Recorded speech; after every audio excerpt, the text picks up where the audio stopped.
facilitate trade and export-related services under one roof. Measures for promotion of manufacturing and services. Internship in top companies. As the fifth scheme under Prime Minister's package, our government will launch a comprehensive scheme for providing internship opportunities in 500 top companies to 1 crore youth in 5 years. They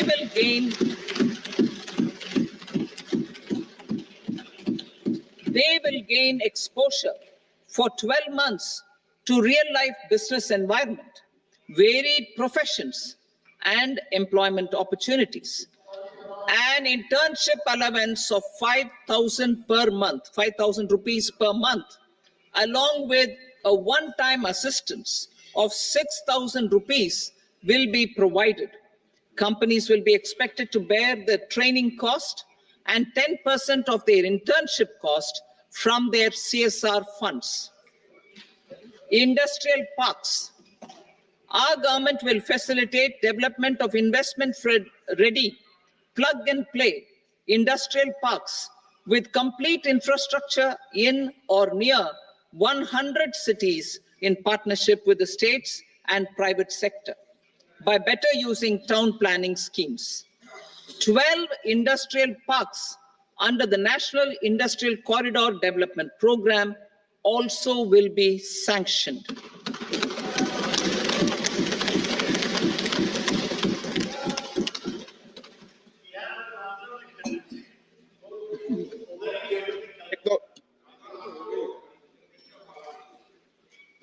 Veggie paper, no. Please, Petty.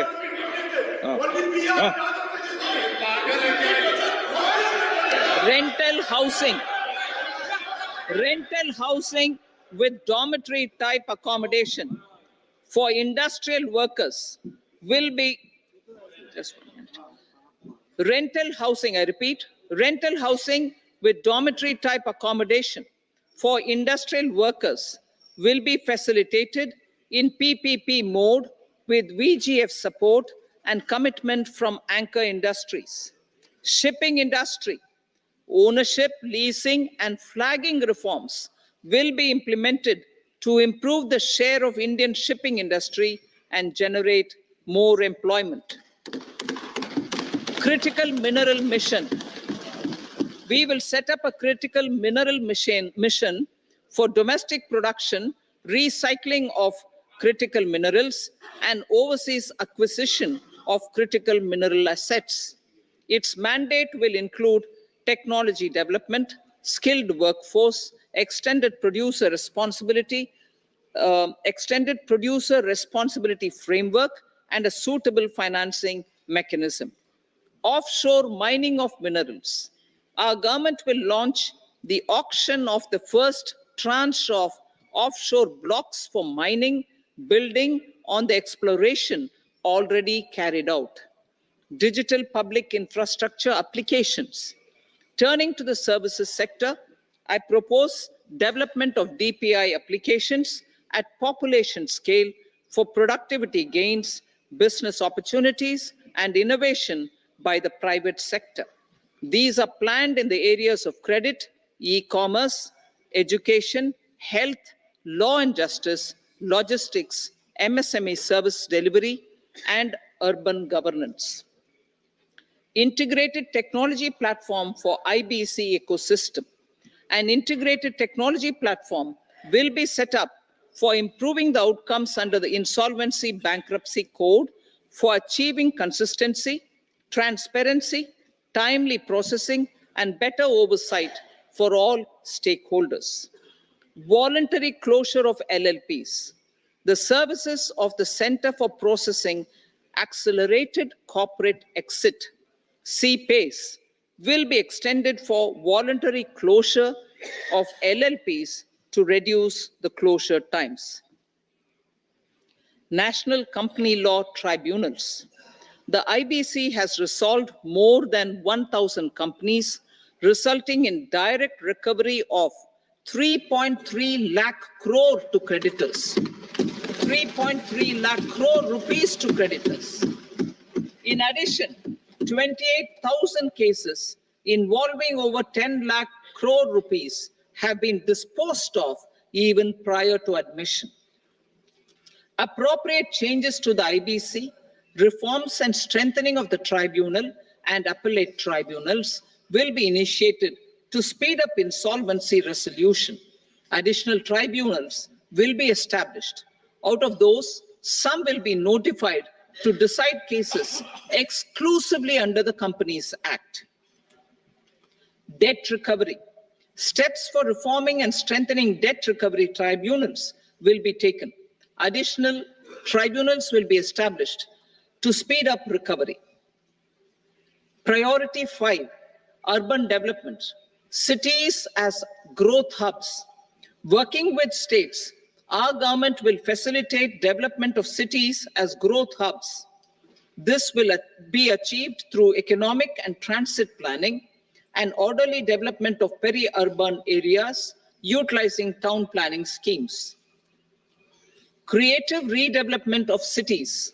For creative brownfield redevelopment of existing cities with a transformative impact, our government will formulate a framework for enabling policies, market-based mechanisms, and regulation. Transit-oriented development. Transit-oriented development plans for 14 large cities with a population above 30 lakh will be formulated, along with an implementation and financing strategy. Urban housing. Under the PM Awas Yojana, Urban 2.0, housing needs of 1 crore urban poor and middle-class families will be addressed with an investment of 10 lakh crore rupees. This will include the central assistance of 2.2 lakh crore rupees in the next 5 years. A provision of interest subsidy to facilitate loans at affordable rates is also envisaged. In addition, enabling policies and regulations for efficient and transparent rental housing markets with enhanced availability will also be put in place. Water supply and sanitation. In partnership with state governments and multilateral development banks, we will promote water supply, sewage treatments, and solid waste management projects and services for 100 large cities through bankable projects. These projects will also envisage use of treated water for irrigation and filling up of tanks in nearby areas. Street markets. Building on the success of PM Swanidhi scheme in transforming the lives of street vendors, our government envisions a scheme to support each year over the next 5 years the development of 100 weekly hearts or street food hubs in select cities. Stamp duty. We will encourage states which continue to charge high stamp duty to moderate the rates for all and also consider further lowering duties for properties purchased by women. This reform will be made an essential component of urban development schemes. Priority 6, energy security, energy transition. In the interim budget, I had announced our strategy to sustain high and more resource-efficient economic growth, along with the energy security in terms of availability, accessibility, and affordability. We will bring out a policy document on appropriate energy transition pathways that balances the imperatives of employment, growth, and environmental sustainability. PM Surya Ghar Muft Bijli Yojana. PM Surya Ghar Muft Bijli Yojana. In line with the announcement in the interim budget, In line with the announcement in the interim budget, PM Surya Ghar Muft Bijli Yojana has been launched to install rooftop solar plants to enable 1 crore households obtain free electricity up to 300 units every month. The scheme has generated remarkable response with more than 1.28 crore registrations and 14 lakh applications, and we will further encourage it. Pumped storage policy. A policy for promoting pumped storage projects will be brought out for electricity storage and facilitating smooth integration of the growing share of renewable energy with its variable and intermittent nature in the overall energy mix. Research and development of small and modular nuclear reactors. Nuclear energy is expected to form a very significant part of the energy mix for Vikasit Bharat. Towards that pursuit, our government will partner with the private sector for 1. Setting up Bharat Small Reactors, 2. Research and development of Bharat Small Modular Reactor, and 3. Research and development of newer technologies for nuclear energy. The R&D funding announced in the interim budget will be made available for this sector also. Advanced ultra supercritical thermal power plants. The development of indigenous technology for advanced ultra supercritical thermal power plants with much higher efficiency has been completed. A joint venture between NTPC and BHEL will set up a full-scale 800 megawatt commercial plant using AUSC technology. The government will provide the required fiscal support. Moving forward, development of indigenous capacity for the production of high-grade steel and other advanced metallurgy materials for these plants will result in strong spin-off benefits for the economy. Roadmap for hard-to-abate industries. A roadmap for moving the hard-to-abate industries from energy efficiency targets to emission targets will be formulated. Appropriate regulations for transition of these industries from the current perform, achieve, and trade mode to Indian carbon market mode will be put in place. Support to traditional micro and small industries. An investment-grade energy audit of traditional micro and small industries in 60 clusters, including brass and ceramic, will be facilitated. Financial support will be provided for shifting them to cleaner forms of energy and implementation of energy efficiency measures. The scheme will be replicated in another 100 clusters in the next phase. Priority 7, infrastructure investment by central government. Significant investment the central government has made over the years in building and improving infrastructure has had a strong multiplier effect on the economy. We will endeavor to maintain strong fiscal support for infrastructure over the next 5 years in conjunction with imperatives of other priorities and fiscal consolidation. This year, I have provided 11,11,111 crore rupees for capital expenditure. This would be 3.4% of our GDP. Infrastructure investment by state governments. We will encourage states to provide support of similar scale for infrastructure, subject to their development priorities. a provision of 1.5 lakh crore rupees for long-term interest-free loans have been made this year also to support the states in their resource allocation. Private investment in infrastructure. Investment in infrastructure by private sector will be promoted through viability gap funding and enabling policies and regulations. A market-based financing framework will be brought out. Pradhan Mantri Gram Sadak Yojana. Phase 4 of the PMGSY will be launched to provide all-weather connectivity to 25,000 rural habitations, which have become eligible in view of their population increase. Irrigation and flood mitigation. Bihar has frequently suffered from floods, many of them originating outside the country. Plans to build flood control structures in Nepal are yet to progress.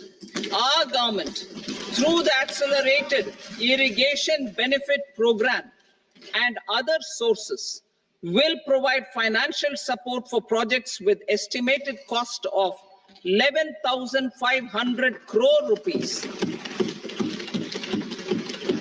such as the Kosi-Michi intra-state link and 20 other ongoing and new schemes, including barrages, river pollution abatement, and irrigation projects. In addition, survey and investigation of Kosi-related flood mitigation and irrigation projects will be undertaken.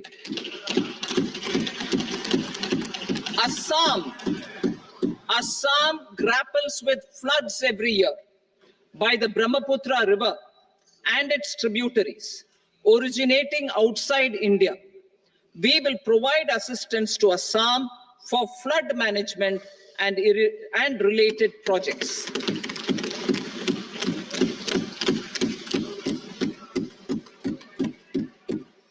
Himachal Pradesh suffered extensive losses due to floods last year. Our government will provide assistance to the state for reconstruction and rehabilitation through multilateral development assistance.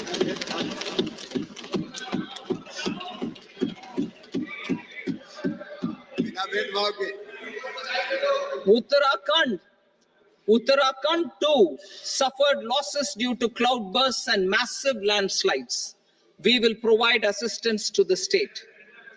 Recently, Sikkim witnessed devastating flash floods and landslides that wreaked havoc across the state.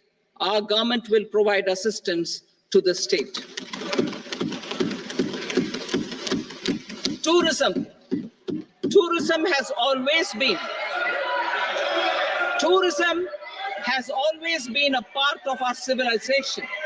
Our efforts in positioning India as a global tourist destination will also create jobs, stimulate investments, and unlock economic opportunities for other sectors.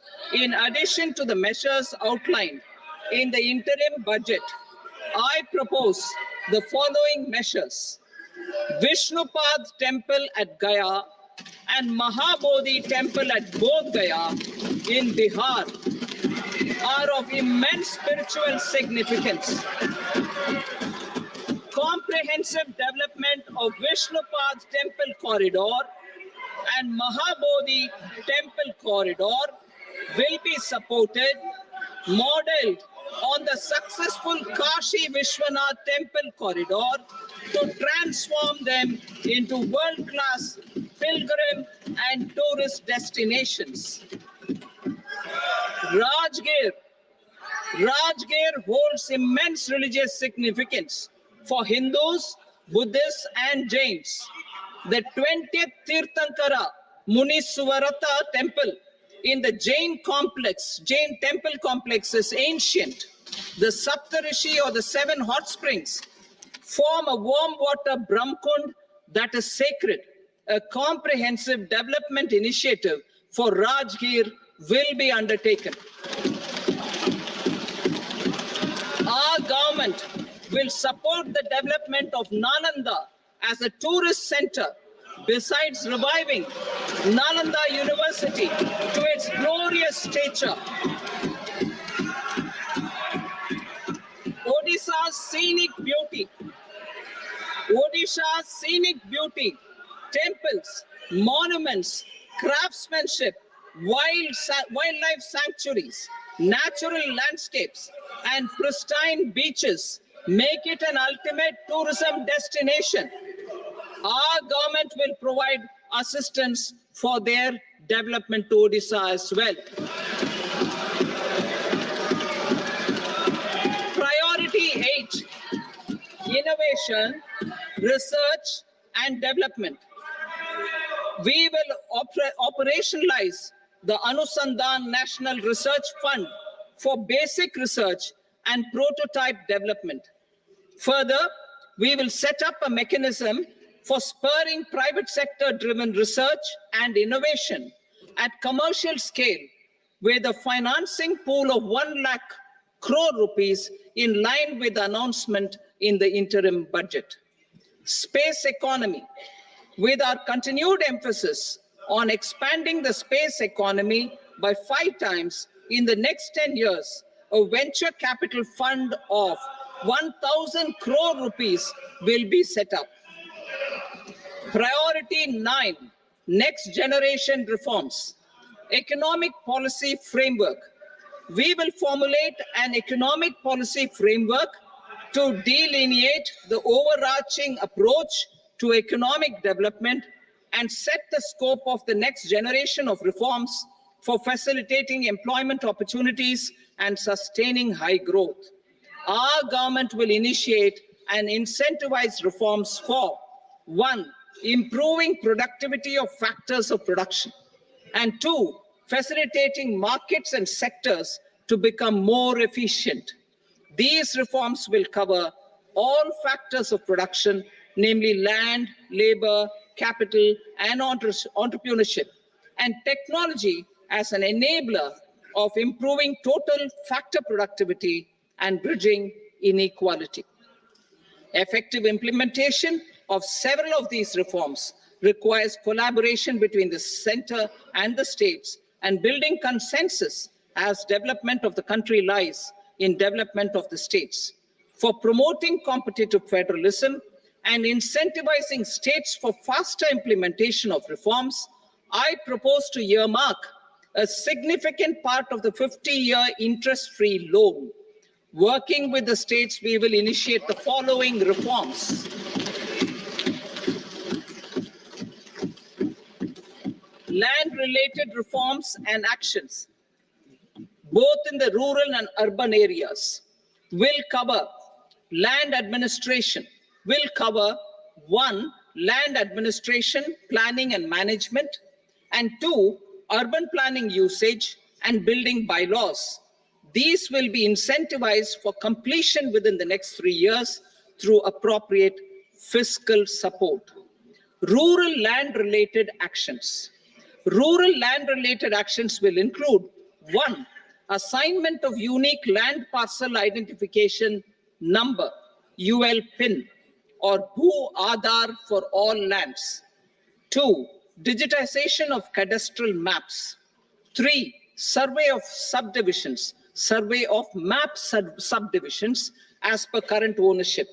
4, establishment of land registry. And 5, linking to the farmers registry. These actions will also facilitate credit flow and other agricultural services. Urban land-related actions.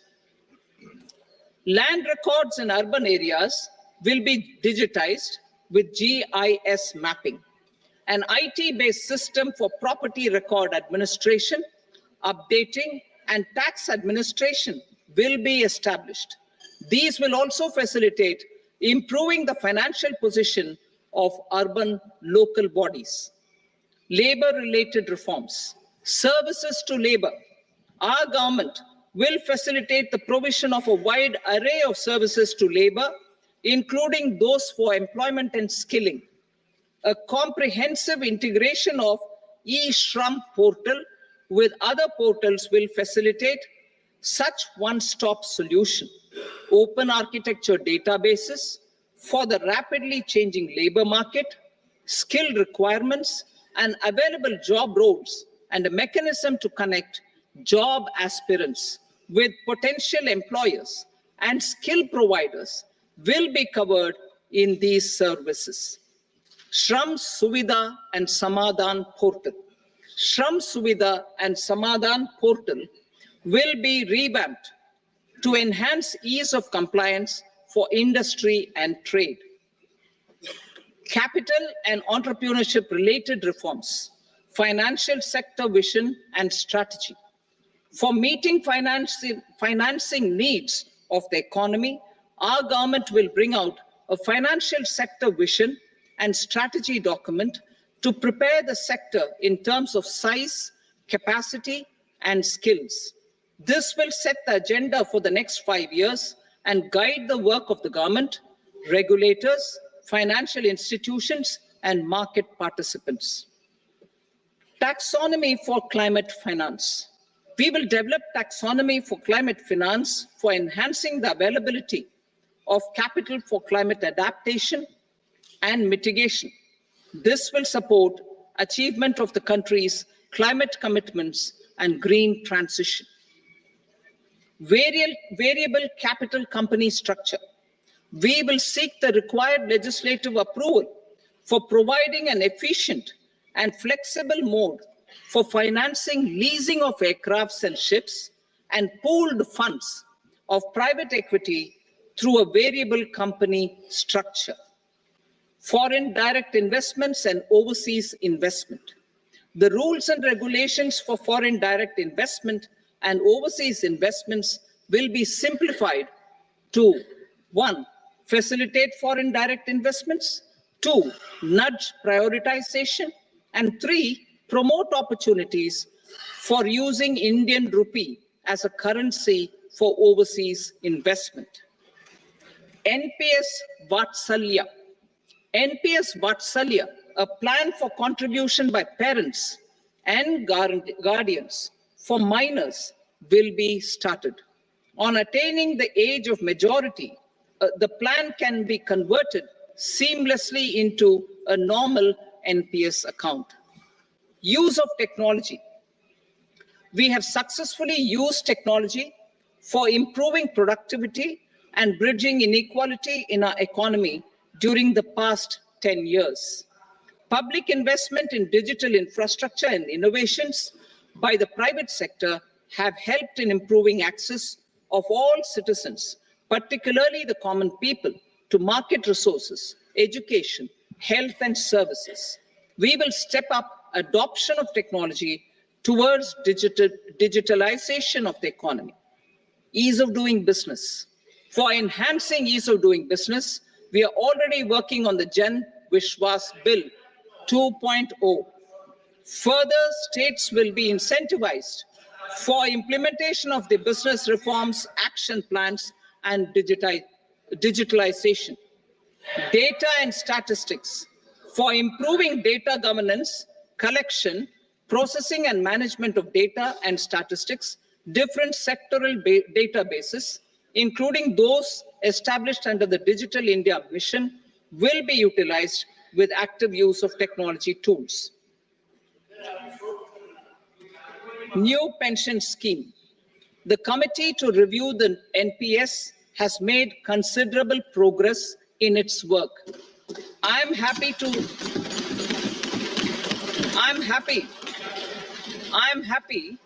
that the staff side of the National Council of the Joint Consultative Machinery for Central Government Employees has taken a constructive approach. A solution will be evolved which addresses the relevant issues while maintaining fiscal prudence to protect the common citizens. Budget estimates for 24-25. For the year 24-25, Total receipts other than borrowings and the total expenditure are estimated at 32.07 lakh crore rupees and 48.21 lakh crore rupees respectively. The net tax receipts are estimated at 25.83 lakh crore rupees. The fiscal deficit is estimated at 4.9% of the GDP. The gross and the net market borrowings through dated securities during 24-25 are estimated at 14.01 lakh crore rupees and 11.63 lakh crore rupees respectively. Both will be less than that in 23-24. The fiscal consolidation path announced by me in 2021 has served our economy very well, and we aim to reach the deficit below 4.5% next year. The government is committed to staying the course. From 2026-27 onwards, our endeavor will be to keep the fiscal deficit each year such that the central government's debt will be on a declining path as percentage of GDP. I will now move to part B.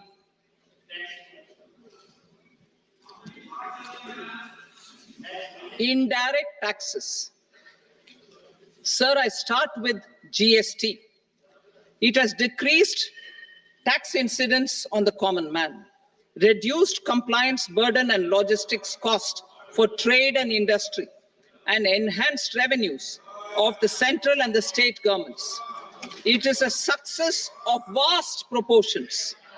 To multiply the benefits of GST, we will strive to further simplify and rationalize the tax structure and endeavor to expand it to the remaining sectors. My proposals for customs duties intend to support domestic manufacturing, deepen local value addition, promote export competitiveness, and simplify taxation while keeping the interest of the general public and consumers surmount.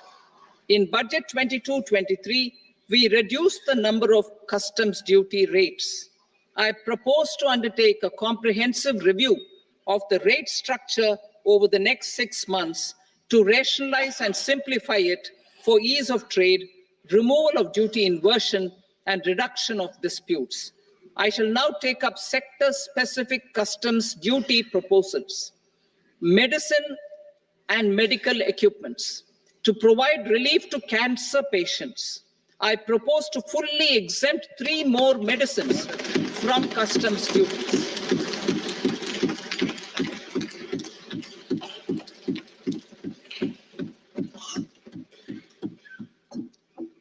I also propose changes in the BCD on X-ray tubes and flat panel detectors for use in medical X-ray machines under the phased manufacturing program so as to synchronize them with the domestic capacity addition.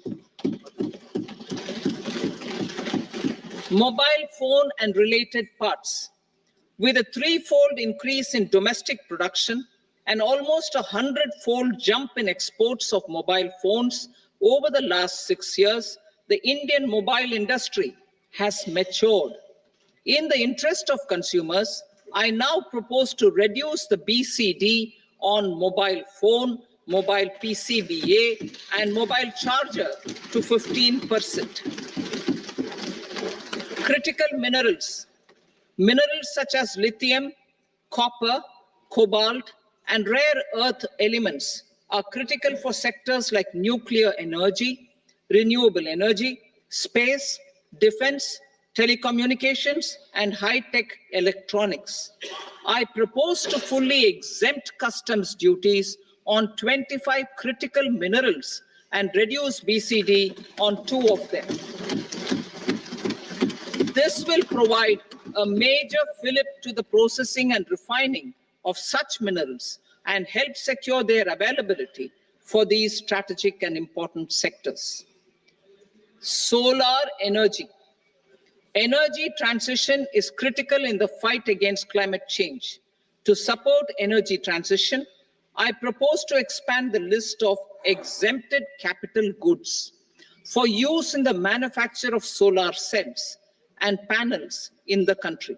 Further, in view of sufficient domestic manufacturing capacity of solar gas, glass, and tinned copper interconnect, I propose not to extend the exemption of custom duties provided to them. Marine products. India's seafood exports in the last financial year touched an all-time high of more than 60,000 crores of rupees. Frozen shrimp accounted for about 2/3 of these exports. To enhance their competitiveness, I propose to reduce BCD on certain broodstock, polychaete worms, shrimp, and fish feed to 5%. I also propose to exempt customs duty on various inputs for manufacture of shrimp and fish feed. Leather and textile. Similarly, to enhance the competitiveness of exports in the leather and textile sectors, I propose to reduce BCD on real down-filling material from duck or goose. I am also making additions to the list of exempted goods for manufacture of leather and textile garments, footwear, and other leather articles for export. To rectify inversion in duty, I propose to reduce BCD subject to conditions on methylene diphenyl diisocyanate, MDI, for manufacture of spandex yarn from 7.5 to 5%. Furthermore, the export duty structure on raw hides, skin, and leather is proposed to be simplified and rationalized. Precious metals. To enhance domestic value addition in gold and precious metal jewelry in the country, I propose to reduce customs duties on gold and silver to 6% and that of platinum to 6.4%. Other metals, steel and copper are important raw materials. To reduce their cost of production, I propose to remove the BCD on ferronickel and blister copper. I am also continuing with nil BCD on ferrous scrap and nickel cathode and concessional BCD of 2.5% on copper scrap. Electronics. To increase value addition in the domestic electronics industry, I propose to remove the BCD subject to conditions on oxygen-free copper for manufacture of resistors. I also propose to exempt certain parts for manufacture of connectors. Chemicals and petrochemicals. To support existing and new capacities in the pipeline, I propose to increase the BCD on ammonium nitrate from 7.5% to 10%. Plastics.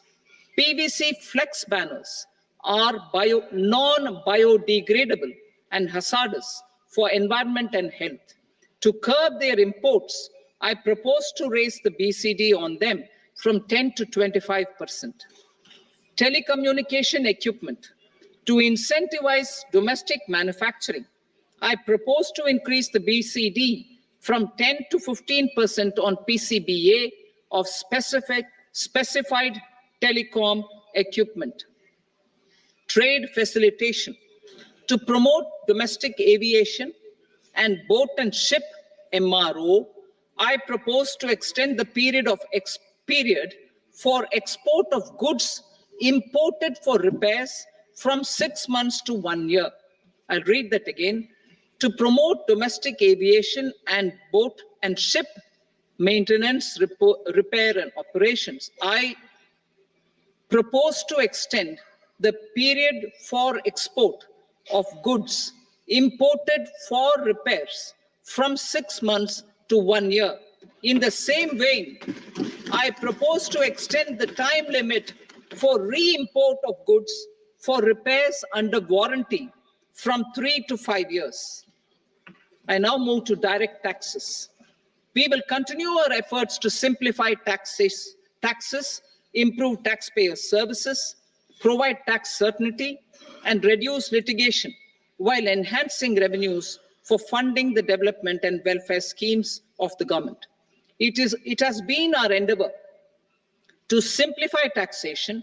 We have taken a number of measures in the last few years, including introduction of simplified tax regimes without exemptions and deductions for corporate tax and for personal income tax. This has been appreciated by taxpayers. 58% of corporate tax came from the simplified tax regime in the financial year 22-23. Similarly, as per data available till now, for the last fiscal, more than 2/3 have availed the new personal income tax regime. Comprehensive review of the Income Tax Act. I am now announcing a comprehensive review of the Income Tax Act 1961. The purpose is to make the act concise, lucid, easy to read and understand. This will reduce disputes and litigation, thereby providing tax certainty to the taxpayers. I will also bring down the demand embroiled in litigation. It is proposed to be completed in 6 months. A beginning is being made in the finance bill by simplifying the tax regime for charities, TDS rate structures, provisions of reassessment and such provisions, and capital gains taxation. Simplification for charities and TDS. Two tax exemption regimes. The two tax exemption regimes for charities are proposed to be merged into one. The 5% TDS rate on many payments is being merged into the 2% TDS rate, and the 20% TDS rate on repurchase of units by mutual funds or UTI is being withdrawn. TDS rate on e-commerce operators is proposed to be reduced from 1 to 0.1%. Moreover, credit of TCS is proposed to be given in the TDS to be deducted on salary. Further, I propose to decriminalize delay for payment of TDS up to the due date of filing statement for the same. I also plan to provide a standard operating procedure for TDS defaults and simplify and rationalize the compounding guidelines for such defaults. Simplification of reassessment. I propose to thoroughly simplify the provisions for reopening and reassessment. An assessment hereinafter can be reopened beyond 3 years from the end of the assessment year only if the escaped income is 50 lakh rupees or more, up to a maximum period of 5 years from the end of the assessment year. Even in such cases, a time limit of 6 years before the year of the search, as against the existing time limit of 10 years, is being proposed. This will reduce tax uncertainty and disputes. Simplification and rationalization of capital gains. Capital gains taxation is also proposed to be hugely simplified. Short-term gains on certain financial assets shall henceforth attract a tax rate of 20%, while that on all other financial assets and all non-financial assets shall continue to attract the applicable tax rate. Long-term gains on all financial and non-financial assets, on the other hand, will attract a tax rate of 12.5%. For the benefit of the lower and the middle income classes, I propose to increase the limit of exemption of capital gains on certain financial assets to 1.25 lakh rupees per year. Listed financial assets held for more than a year will be classified as long-term, while unlisted financial assets and all non-financial assets will have to be held for at least 2 years to be classified as long-term. Unlisted bonds and debentures, debt mutual funds, and market-linked debentures, irrespective of holding period, however, will attract tax on capital gains at applicable rates. Taxpayer services. All the major taxpayer services under GST and most services under customs and income tax have been digitalized.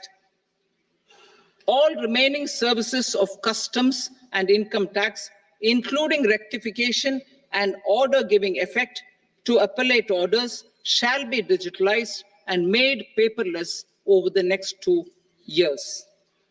Litigation and appeals.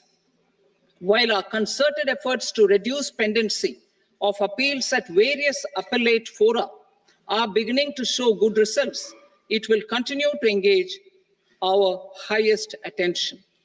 To dispose of the backlog of first appeals, I plan to deploy more officers to hear and decide such appeals, especially those with large tax effect. For resolution of certain income tax disputes pending an appeal, I am also proposing Vivad Se Vishwas Scheme 2024. Further, I propose to increase monetary limits for filing appeals related to direct taxes, excise, and service tax in the tax tribunals, high courts, and Supreme Court to 60 lakh rupees, 2 crore rupees, and 5 crore respectively, with a view to reduce litigation and provide certainty in international taxation. We will expand the scope of safe harbor rules and make them more attractive. We will also streamline the transfer pricing assessment procedure. Employment and investment. I have a few proposals to promote investment and foster employment. First of all, to bolster the Indian startup ecosystem, boost the entrepreneurial spirit, and to support innovation, I propose to abolish the so-called angel tax for all classes of investors. Second, there is tremendous potential for cruise tourism in India. To give a fillip to this employment-generating industry, I am proposing a simpler tax regime for foreign shipping companies operating domestic cruises in the country. Third, India is a world leader in the diamond cutting and polishing industry, which employs a large number of skilled workers. To further promote the development of this sector, we would provide for safe harbor rates for foreign mining companies selling raw diamonds in the country.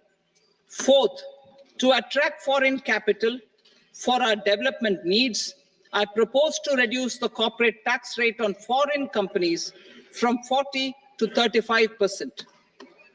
Deepening the tax base. I have a couple of proposals for deepening the tax base. First, security transaction tax on futures and options of securities is proposed to be increased to 0.02% and 0.1% respectively. Second, for reasons of equity, I propose to tax income received on buyback of shares in the hands of recipients. Other proposals. To improve social security benefits, deduction of expenditure by employers towards NPS is proposed to be increased from 10 to 14% of the employee's salary. Similarly, deduction of this expenditure up to 14% of salary from the income of employees in private sector, public sector banks, and undertakings opting for the new tax regime is proposed to be provided. Indian professionals working in multinationals get ESOPs and invest in social security schemes and other movable assets abroad. Non-reporting of such small foreign assets has penal consequences under the Black Money Act. Such non-reporting of movable assets up to 20 lakh rupees is proposed to be depenalized. Other major proposals in the finance bill relate to withdrawal of equalization levy of 2%, expansion of tax benefits to certain funds and entities in IFSCs, and immunity from penalty and prosecution to Benamidar on full and true disclosure so as to improve conviction under the Benami Transaction Prohibition Act 1988. Personal income tax. Coming to personal income tax rates, I have two announcements to make for those opting for the new tax regime. First, the standard deduction for salaried employees is proposed to be increased from 50,000 to 75,000 rupees.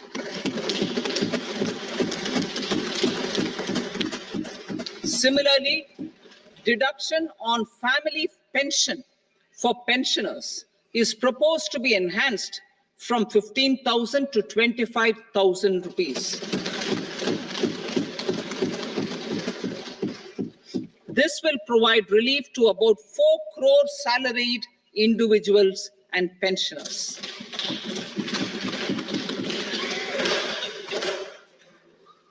Second, in the new tax regime, the tax rate structure is proposed to be revised as follows: 0 to 3 lakh rupees, nil; 3 to 7 lakh rupees, 5%; 7 to 10 lakh rupees, 10%; 10 to 12 lakh rupees, 15%; 12 to 15 lakh rupees, 20%; and above 15 lakh rupees, 30%. As a result of these changes, a salaried employee in the new tax regime stands to save up to 17,500 rupees in income tax.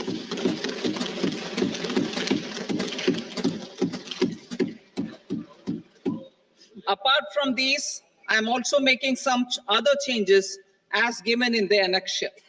As a result of these proposals, revenue of about 37,000 crore, that is 29,000 crore in direct taxes and 8,000 crore in indirect taxes, will be foregone, while revenue of about 30,000 crore rupees will be additionally mobilized. Thus, the total revenue foregone is about 7,000 crores annually. Mr. Speaker, sir, with this, I commend the budget to this august House. Jai Hind.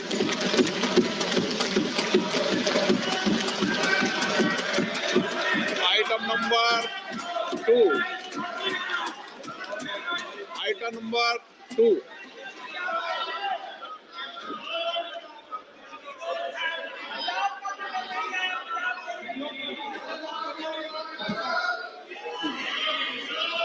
Sir, with your permission, I rise to lay on the table the following statements under Section 3 of the Fiscal Responsibility and Budget Management, FRBM Act 2003, medium-term fiscal policy cum fiscal policy strategy statement and macroeconomic framework statement.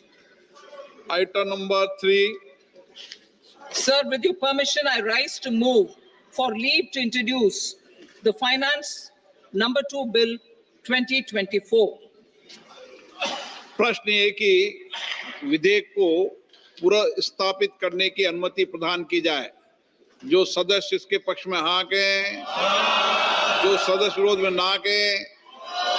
मेरे विचार में निर्णय हाँ वालों के पक्षवा अनुमति प्रदान की जाती है। माननीय मंत्री जी, अब विधेयक पुनर्स्थापित करें। Sir, I introduce the bill. Item number 4. The Union Territory of Jammu and Kashmir budget. Sir, I rise to present a statement, Hindi and English versions, of the estimated receipts and expenditure of the Union Territory of Jammu and Kashmir for the year 24-25. सभा की कार्रवाई कल बुधवार दिनांक 24 जुलाई 2024 को प्राप्त 11 बजे तक के लिए स्थगित की जाती है।